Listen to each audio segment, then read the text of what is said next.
और बहुत ही लंबे समय बाद हम फिर से एक बार रूबरू हो रहे हैं एक दूसरे के साथ। आप सभी ने बहुत वेट किया और मुझे भी टाइम नहीं मिल रहा था बीच बीच में, तो इस वजह से मैं क्लासेस को कंटिन्यू नहीं कर पा रहा था। तो फिर से एक बार स्वागत है आप सभी का इस मोह माया की दुनिया में। और आज मैं आपको फिर से पढ़ाने का डिसीजन लेके आया हूँ, क्योंकि आप जानते हैं एसएससी जीडी का एग्ज़ाम चल ही रहा है, अब आपका आने ही वाला है। एडमिट कार्ड जारी हो चुके हैं और मैं भी दरअसल कोचिंग के काम में, ऑफलाइन क्लासेस के सेटअप में और बहुत सारे काम थे और कोचिंग में ऑफलाइन क्लासेस में बिजी थे हम लोग। तो अब जैसे ही मैंने बताया था आपको लास्ट टाइम भी कि जैसे मुझे टाइम मिलता है तो मैं यूट्यूब पे ज़रूर पढ़ाने के लिए आता हूँ। तो अब आपको बिल्कुल भी नाराज़ नहीं होना है। जो साथी नाराज़ चल रहे थे तो वो अब सब लौट आएंगे, मुझे पक्का यकीन है, और पहले की तरह ही अपना प्यार दिखाते हुए चलेंगे। तो आज के इस वीडियो में मैं आपसे एक नया टॉपिक डिस्कस करने वाला हूँ। बिल्कुल फ्रेश टॉपिक होगा अपना, और यहाँ से जीडी का एग्ज़ाम हो या यूपी पुलिस का एग्ज़ाम हो, यहाँ से 1 नंबर का सवाल आपका आना ही है। और आप अगर पिछले पेपर उठा के देखेंगे तो आप देखेंगे कि यहाँ से 1 नंबर का सवाल आपका आ ही रहा है। तो ये टॉपिक आपको बहुत ध्यान से और अच्छे से समझना है और इसको बार बार रिवाइज करना है, ठीक है? क्योंकि आपका 1 नंबर यहाँ से होगा, एक जब अगला टॉपिक स्टार्ट होगा तो 1 वहाँ से मिल जाएगा। तो आपको बिल्कुल भी टेंशन नहीं लेनी है और बस ईमानदारी से पेपर तक तो पढ़ना ही पढ़ना है। उसके बाद थोड़ा सा रेस्ट कर लेना चल जाएगा, लेकिन पेपर तक जरूर पढ़ना है। नमस्कार, मैं सिद्धार्थ बेरोजगारों की दुनिया में आपका बहुत बहुत स्वागत करता हूँ। आइए बढ़ते हैं अपने आज के लेक्चर की ओर।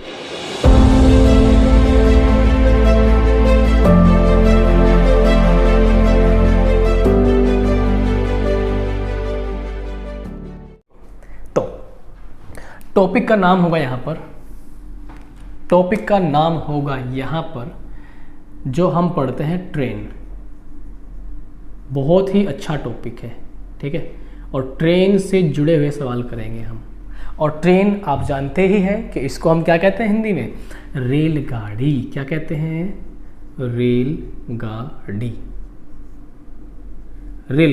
रेलगाड़ी, या इसे हम कह सकते हैं लोह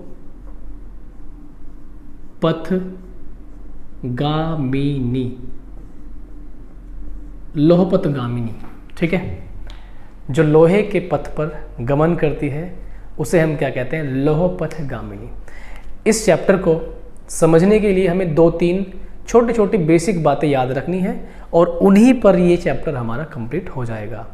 मैं आपको बहुत ही आराम से पूरे टाइप्स क्लियर करूंगा और फिर हम इसके क्वेश्चंस प्रैक्टिस कर लेंगे और आपका 1 नंबर यहाँ से डेफिनेटली आने वाला है, ऐसा यकीन मान के आपको चलना होगा। तो इसके कुछ बेसिक कॉन्सेप्ट हैं, वो आप ध्यान से समझना, ठीक है? तो देखिए, सबसे पहला कॉन्सेप्ट क्या है कि जो इसमें सवाल बनेंगे, सवाल किस तरह से बनेंगे और सवालों को करने के लिए जो कॉन्सेप्ट जरूरी है वो हम समझते हैं। देखो है क्या, इसमें मान लीजिए कि एक ट्रेन है, ठीक है?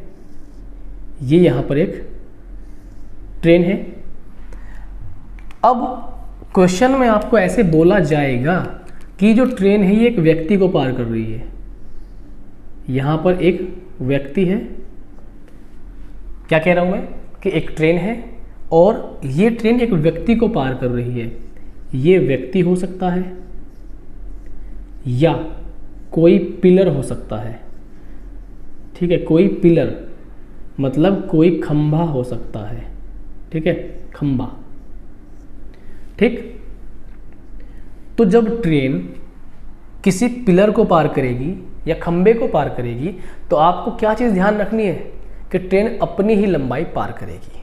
क्या करेगी? ट्रेन अपनी ही लंबाई पार करेगी। तो यहाँ पर पहला जो पॉइंट आपको ध्यान रखना है, पहला पॉइंट आपका क्या बनने जा रहा है कि जब ट्रेन, यह आपको लिखना है, जब ट्रेन किसी पिलर या व्यक्ति या खंबे को पार करती है तो वह अपनी दूरी ही या अपनी लंबाई के बराबर, अपनी लंबाई के बराबर दूरी चलती है, ठीक है। इस तरह से होगी कुछ कहानी। देखिए मैं 2 मार्कर से आपको समझाने की कोशिश करता हूँ। यहाँ पर जैसे ये खंबा है, ठीक है, और ये ट्रेन है, तो ये जो ट्रेन है जैसे ही इस पॉइंट पर आएगी यहाँ पर, अब यहाँ से ये खंबे के जस्ट साइड में हो गई और यहाँ से पार करना स्टार्ट करेगी, ठीक है, और ये ऐसे पार कर जाएगी, बिल्कुल इस तरीके से ऐसे पार कर जाएगी। तो यहाँ पर क्योंकि खंबा है, खंबे की जो लंबाई है, ठीक है, खंबे की जो लंबाई है उसको हम नगण्य मान लेते हैं, ठीक है, खंबा हो या व्यक्ति हो या पिलर हो, तो ये लंबाई हम नगण्य मान लेते हैं। तो इस केस में क्या होता है कि ट्रेन जो है अपनी ही लंबाई पार करती है, ठीक, खंबे की लंबाई का ट्रेन पर कोई प्रभाव यहाँ पे नहीं पड़ता, ठीक है, क्योंकि ये नेग्लिजिबल होती है, इसको हम नगण्य मान सकते हैं, ठीक है, इसका कोई प्रभाव बिल्कुल पड़ता ही नहीं है यहाँ पे।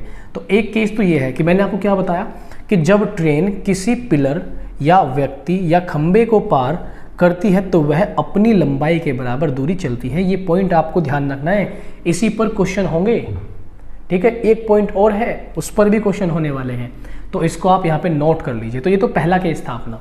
अब मैं बढ़ता हूँ दूसरे केस पर, ठीक है, और मुझे यकीन है कि आप ध्यान से सीखेंगे तो आपको पक्का समझ में आएगा ही आएगा, ठीक है। डिपेंड करता है आपके ऊपर, मैं तो एक्सप्लेन कर ही रहा हूँ, ठीक है, अपनी पूरी कोशिश करूँगा ही करूँगा आपके साथ, लेकिन एफर्ट आपको भी करना है, तभी तो अच्छे से क्लियर कर पाओगे आप लोग। तो देखो अब दूसरा केस क्या है।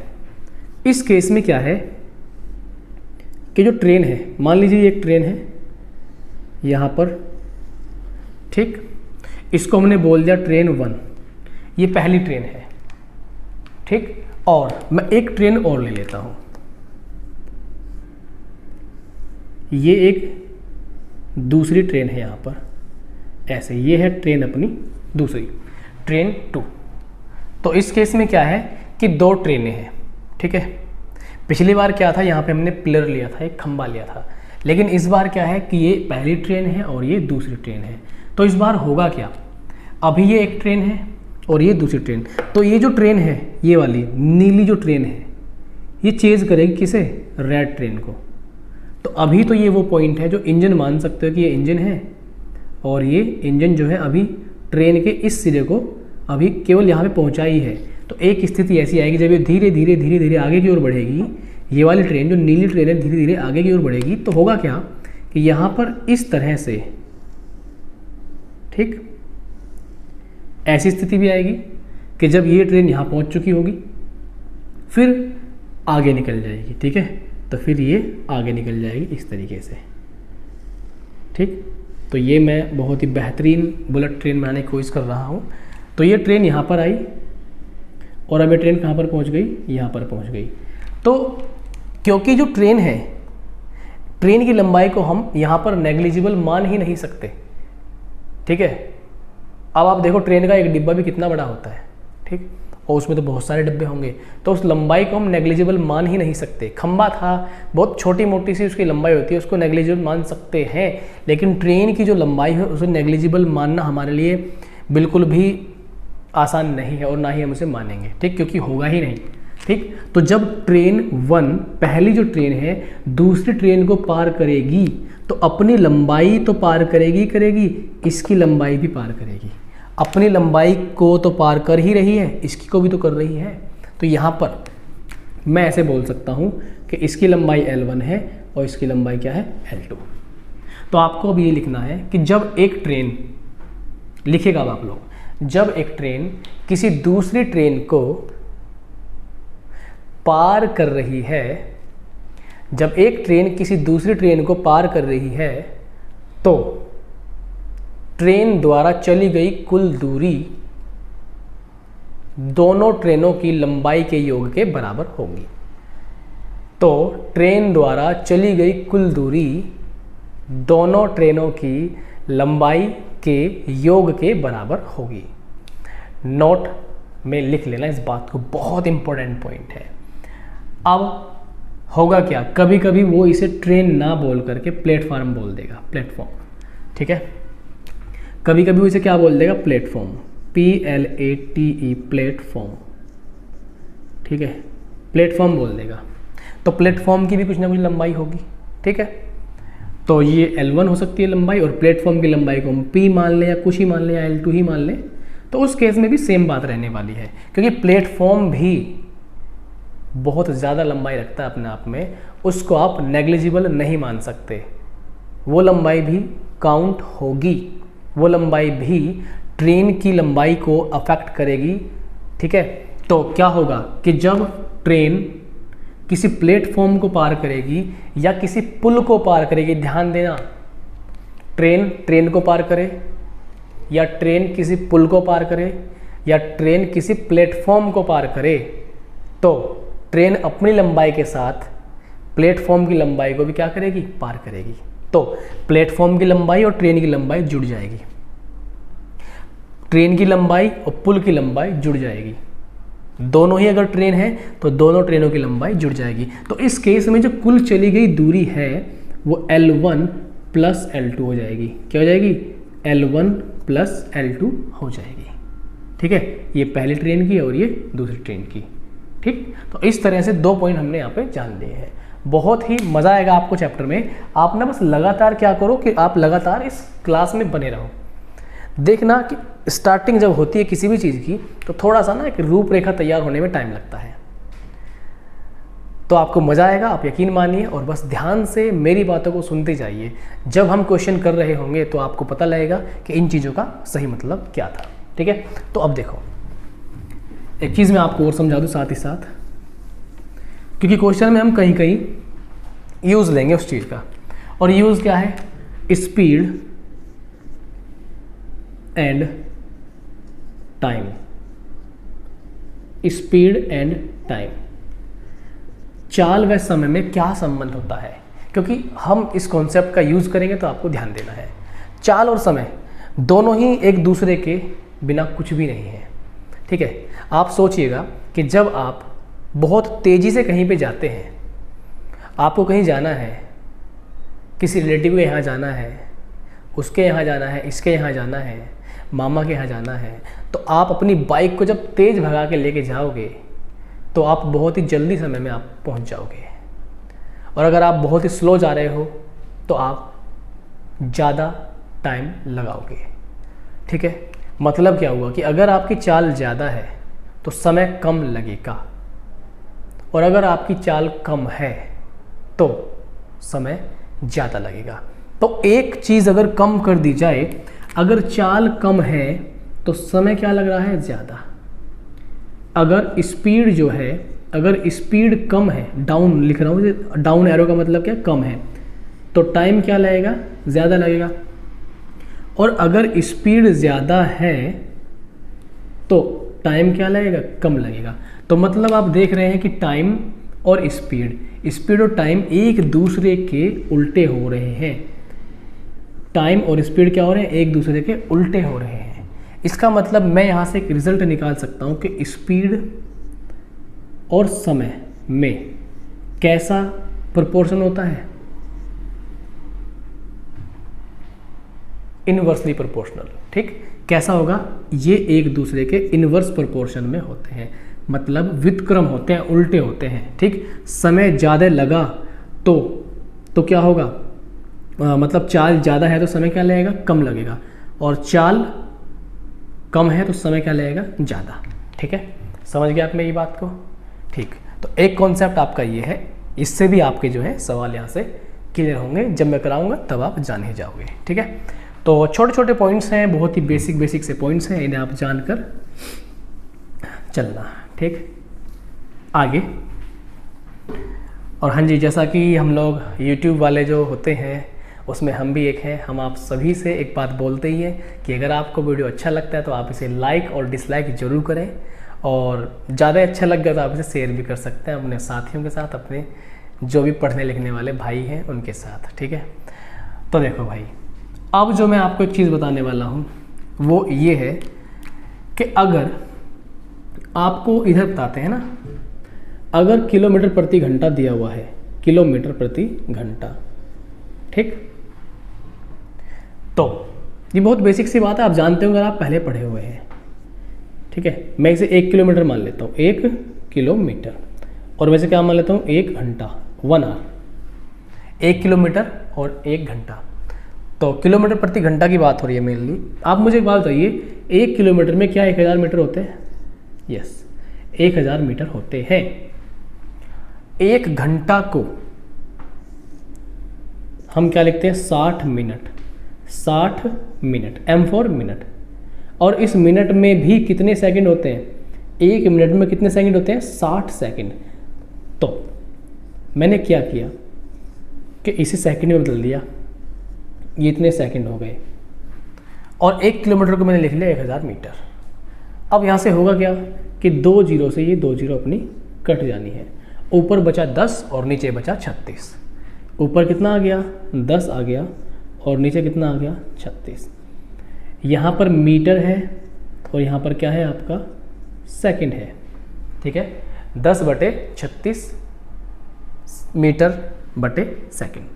ठीक, अब इसे थोड़ा सॉल्व कर सकते हैं। वही आप इसे क्या लिख सकते हैं? 5/18 मीटर प्रति सेकंड है।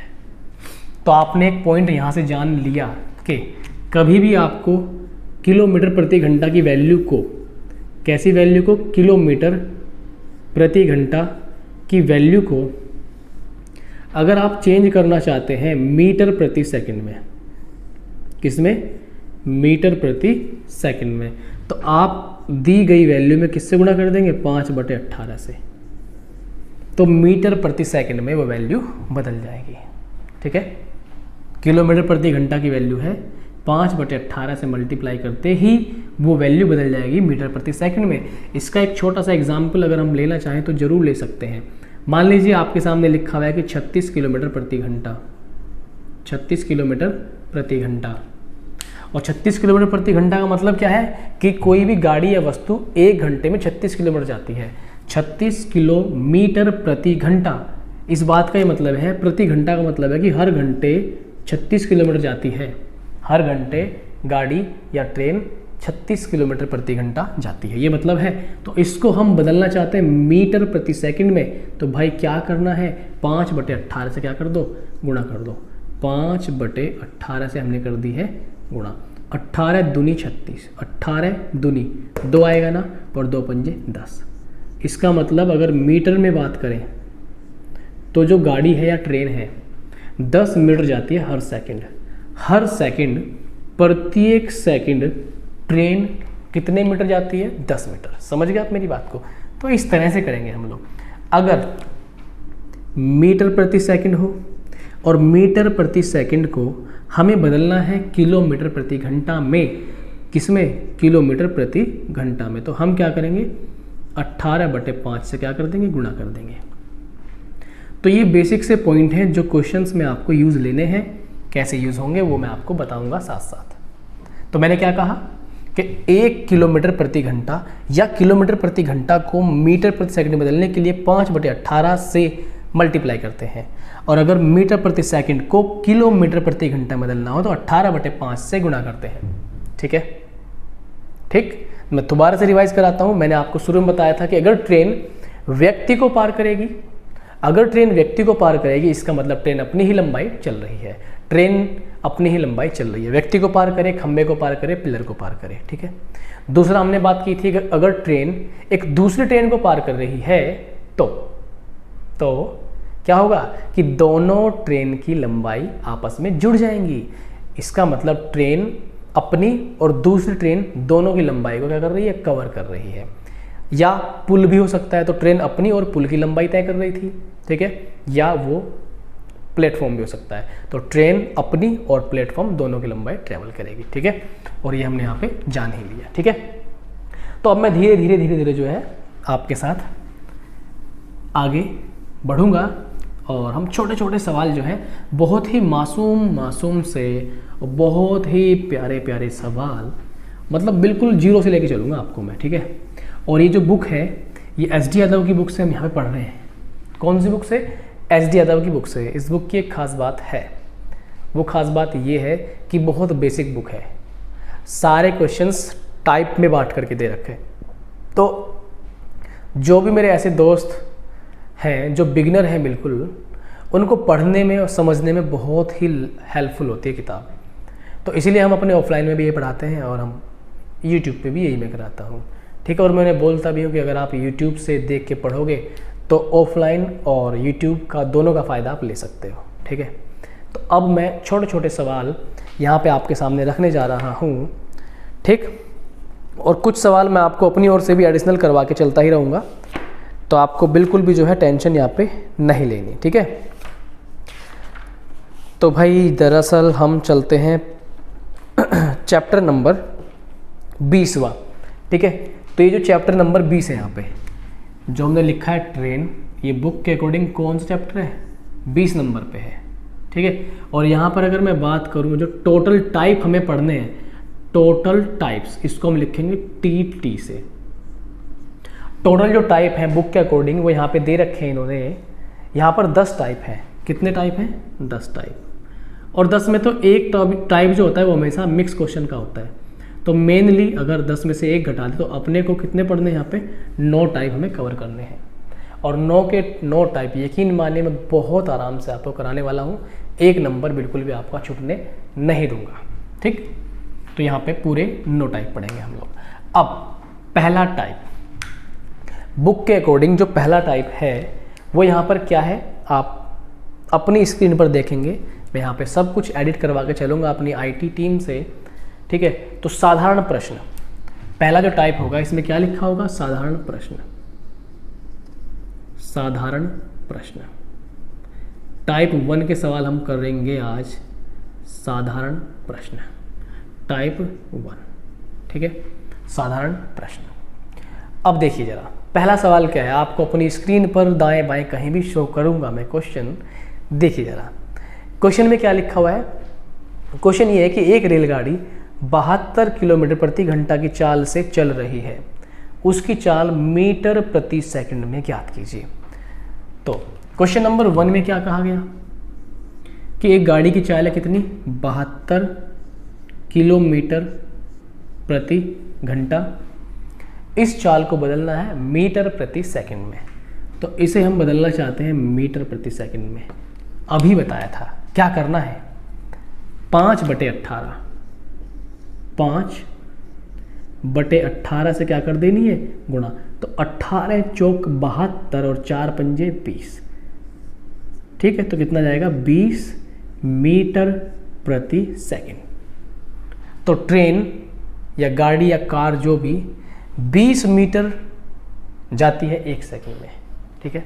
तो 20 मीटर प्रति सेकंड आपको यहाँ पे क्या हो जाएगा? आंसर हो जाएगा। मैं चलता हूँ अब आपको लेकर के दूसरे सवाल पर, ठीक है। मुझे बताना कि क्या आपको सही दिखाई दे रहा है। मैं थोड़ा सा पहले के मुकाबले बहुत बड़ा लिखने की कोशिश कर रहा हूँ ताकि आपको सही और साफ साफ दिखाई दे। दूसरा सवाल क्या है? कोई रेलगाड़ी 25 मीटर प्रति सेकंड की चाल से चलती है, उसकी चाल किलोमीटर प्रति घंटा में क्या होगी? तो 25 मीटर प्रति सेकंड की चाल से चल रही है गाड़ी, ट्रेन। इसको बदलना है हमें किलोमीटर प्रति घंटा में। तो किलोमीटर प्रति घंटा में बदलने के लिए मैंने बताया ही था कि 18/5 से गुणा कर देनी है। 5 पंजे 25 और 18 पंजे कितना? 90, ठीक है। तो यह आ जाएगा 90 किलोमीटर प्रति घंटा, ठीक है। 25 मीटर प्रति सेकंड था, इसमें हमने मल्टीप्लाई कर दी है 18/5 से। 5 पंजे 25, तो ये 5 और 18, 18 पंजे 90। तो यहाँ पे जो आंसर आएगा आपका 90 किलोमीटर प्रति घंटा ही आपका यहाँ पे सही जवाब हो जाएगा, ठीक है। चले फिर आगे। मज़ा आ रहा है ना? अगर सही में आपको अभी तक समझ में आ रहा है जो मैं बता रहा हूँ तो आप वीडियो को लाइक और डिसलाइक ज़रूर करिए। अपना कमेंट करके साथ साथ बने रहिए और सुझाव भी देते रहिए, क्योंकि बहुत दिनों बाद मिले हैं तो मुझे बहुत खुशी है और मैं बहुत ही ज़्यादा एक्साइटेड हूँ और आपको भी खुशी होनी ही चाहिए। कुछ साथी इस दौरान जब हमने क्लासेस बंद रखी तो बहुत से साथियों के कॉल आते ही थे बीच में और वो कहते थे कि सर दोबारा से क्लास स्टार्ट कीजिए। तो उन्हें मैंने कहा था कि मैं जल्द ही क्लास स्टार्ट करूँगा। बॉयज़ के भी कॉल आए, गर्ल्स के भी कॉल आए, तो डोंट वरी, अब क्लास आपकी स्टार्ट हो गई है। अब देखते हैं आप में कितना दम है और कितना आप मेहनत से पढ़ते हैं। देखिए अब मैं चलता हूँ टाइप 2 पर। टाइप 2 क्या है? टाइप 2 का हेडिंग लगाइए जल्दी से फटाफट। टाइप 2 में लिखिएगा आप लोग टाइप 2 में क्या लिखना है? जब कोई रेलगाड़ी किसी खड़े व्यक्ति को पार करे। टाइप 2 की हेडिंग लगाइए, जब कोई रेलगाड़ी किसी खड़े व्यक्ति को पार करे। लिख लिया होगा आपने टाइप 2। जब कोई रेलगाड़ी किसी खड़े व्यक्ति को पार करे, और मैंने क्या बताया था? जब रेलगाड़ी किसी व्यक्ति को पार करेगी तो इस केस में ट्रेन केवल और केवल अपनी ही लंबाई पार करेगी। क्या करेगी ट्रेन? केवल और केवल अपनी ही लंबाई पार करेगी। याद रखना, अपनी लंबाई पार करेगी। ठीक, तो देखो भाई क्वेश्चन देखिए, आपकी स्क्रीन पर चिपकाता हूं मैं। ठीक है, क्वेश्चन में कहा गया है कि एक रेलगाड़ी की लंबाई 150 मीटर। तो कुछ ऐसी कहानी है। देखो अब किताब ना मेरे से थोड़ा दूर रखी, तो मुझे बार बार उधर जाना पड़ रहा है। मैं पोडियम को ना खिसका लूँगा इधर कल से, आज तो देख लो। तो ये कोई रेलगाड़ी है ऐसे, ठीक है, ये कोई क्या है? रेलगाड़ी है। ठीक, पहला क्वेश्चन है, समझा रहा हूँ, बहुत आसान है, समझ जाओगे, कोई दिक्कत नहीं है। ये कोई खंबा है या कोई व्यक्ति है तो इसको पार करेगी। ठीक, और ट्रेन की लंबाई है 150 मीटर, उसने खुद कहा। तो ट्रेन इस खंबे को पार करने में दूरी चलेगी। कौन सी दूरी चलेगी? 150 ही चलेगी। ठीक है, 150 ही बताया था मैंने आपको। फिर उसमें क्या कहा गया है? और उसकी चाल 54 किलोमीटर प्रति घंटा है। तो चाल दे दी है, चाल कितनी है? 54 किलोमीटर प्रति घंटा। अब ध्यान देना, एक वैल्यू मीटर में है और एक वैल्यू किलोमीटर में है। ठीक है, तो इस बात का भी हमें खूब ख्याल रखना है। उसने क्या कहा? वह रेलवे पटरी के किनारे खड़े एक व्यक्ति को कितने समय में पार कर लेगी? कितने समय में? तो हमें यहाँ पे क्या निकालना है? समय निकालना है। ठीक है, हमें यहाँ पे फाइंड आउट करना है टाइम। बहुत ही आसान सवाल। आप मुझे बताइए, समय बराबर क्या फॉर्मूला होता है? दूरी बटे चाल। दूरी बटे चाल, समय बराबर दूरी बटे चाल फॉर्मूला है या नहीं है? यस है। तो दूरी कितनी है? 150। क्यों? क्योंकि ट्रेन व्यक्ति को पार करने में केवल और केवल अपनी ही दूरी ट्रेवल करेगी। तो 150 बटे, ध्यान देना मीटर में है भाई, किसमें? मीटर में। बटे कितना? 54 किलोमीटर प्रति घंटा। इसको ना मीटर प्रति सेकंड में बदल दो। अगर ये मीटर है तो इसको भी किसे बदल दो? चाल को भी मीटर प्रति सेकंड में। और अभी भी बताया था कि 5/18 से क्या कर देंगे? गुणा कर देंगे। तो 5/18 से हमने क्या कर दिया? गुणा कर दिया। समझ में आ रहा है ना? अरे भैया आ रहा होगा। ठीक है, तो 18 तिया 54 और 3 पंजे 15, तो 150/15 कितना आएगा? 10। तो 10 सेकंड में क्या होगा? ट्रेन व्यक्ति को पार कर जाएगी। तो आपका जो आंसर है वो 10 सेकंड है। कितना आंसर होगा? 10 सेकंड। चलो भाई जल्दी से छाप लो इसे, तेजी से, फटाफट जल्दी से आप छापिए। ठीक है, और जो अभी इस वीडियो पे हो सकता है बहुत सारे साथी इस वीडियो से नए जुड़े, तो वो चैनल को सब्सक्राइब जरूर कीजिएगा, क्योंकि मैंने पहले ही एस डी यादव के बहुत सारे चैप्टर, जैसे कि आपका percentage, number system, profit and loss, CISI, ठीक है, और LCM SCF, ठीक, और बहुत सारे टॉपिक मैं करा चुका हूँ पहले ही। तो वो चैप्टर भी आप देख सकते हैं, और ये जो चल रहा है इसे भी आप देख सकते हैं। ठीक है, तो सब्सक्राइब कर लीजिए, आप ही का फ़ायदा होगा। ठीक, अब मैं ले चलता हूँ आपको दूसरे सवाल पर। चलिएगा भाई, जरा दूसरा सवाल क्या है, इसको मैं यहाँ से हटाता हूँ। सवाल नंबर 2, क्योंकि बहुत दिनों बाद क्लास स्टार्ट हुई है, तो धीरे धीरे ना जो छोटी छोटी कमियाँ हमारी क्लास में रहती हैं उन्हें हम दूर कर देंगे। बस आप कमेंट करके ना एक बार हमें बताते रहना। ठीक है, ज़रूर बताना। देखो दूसरा सवाल आपके स्क्रीन पे छपा हुआ है। सवाल इधर लिखा हुआ है कि 72 किलोमीटर प्रति घंटा की चाल से चलती हुई एक रेलगाड़ी 180 मीटर लंबी है। वह किसी सिग्नल को कितनी देर में पार करेगी? किसी सिग्नल को कितनी देर में? वही से फिर से केस हो गया। क्वेश्चन नंबर 2, सिग्नल को पार कर रही है। ये एक ट्रेन है, वैसे ही भाई समझाने के लिए बता रहा हूँ। ठीक है, इतना टाइम लगेगा नहीं करने में। हर बार मैं चाहता हूँ कमज़ोर से कमज़ोर भाई भी सीख जाए हमारे। ठीक, मान लो ये कोई खंबा है, सिग्नल है, जो सिग्नल होते हैं ना, red light, green light, yellow light railway track पर, वो है ये। तो उसे पार करेगी या व्यक्ति को पार करेगी या खंबे को पार करेगी, बात एक ही है, मतलब अपनी लंबाई पार करेगी। और यहाँ पे कितनी दे दी अपनी लंबाई? 180 मीटर। ठीक है, 180 मीटर दे दी। और जो चाल है, चाल यहाँ पर दे दी है कितनी, कितनी भाई, भूल भी गए हम तो, 72 किलोमीटर प्रति घंटा। तो चाल यहाँ पे कितनी है? 72 किलोमीटर प्रति घंटा। तो यहाँ पर समय निकालना है। समय क्या होगा? दूरी बटे चाल। ठीक है, और दूरी कितनी है यहाँ पे हमारी? दूरी है 180 मीटर। 180 मीटर दूरी है और 72, क्योंकि ऊपर वैल्यू मीटर में है तो नीचे वैल्यू भी मीटर में बदलनी पड़ेगी। और ये मीटर में जब बदलेंगे तो क्या करना पड़ेगा? 5/18 से गुणा कर देंगे। 18 चौक कितना हो गया? 72। 4 पंजे 20 और कितना है काट के? 9 आएगा। तो यहाँ पर हमारे पास जो टाइम आ गया, टाइम कितना आ गया? 9 सेकंड। तो इसका मतलब ट्रेन उस सिग्नल को 9 सेकंड में पार कर जाएगी। ट्रेन सिग्नल को कितने सेकंड में पार कर जाएगी? 9 सेकंड में। तो यहाँ हमने 4-5 क्वेश्चन कर लिए हैं टाइप 1 और टाइप 2 के। ठीक है, और हमने आज इसका पूरा बेसिक कंप्लीट कर लिया है। अब हम कल के वीडियो में टाइप 3 पर चलेंगे, टाइप 4, 5। तो हम कल 3-4 टाइप और डिस्कस कर लेंगे और तीसरे वीडियो तक इस चैप्टर को हम लोग पूरा कंप्लीट कर लेंगे। ठीक है, मेरी हमेशा कोशिश होगी कि आपको 1 घंटे या 1 घंटे के आसपास का ही लेक्चर में बना के दूँ, जिससे बहुत लंबा लेक्चर ना हो और आपको बोरियत भी फील ना हो। ठीक है, तो आज के लिए वीडियो को यहीं तक रखते हैं। पसंद आया तो लाइक और डिसलाइक जरूर कीजिएगा, अपने सभी साथियों तक आप इसे शेयर भी कीजिएगा। तब तक के लिए आप अपना ध्यान रखिए, अपनों का ख्याल रखिए। मिलते हैं नेक्स्ट वीडियो में, बाय।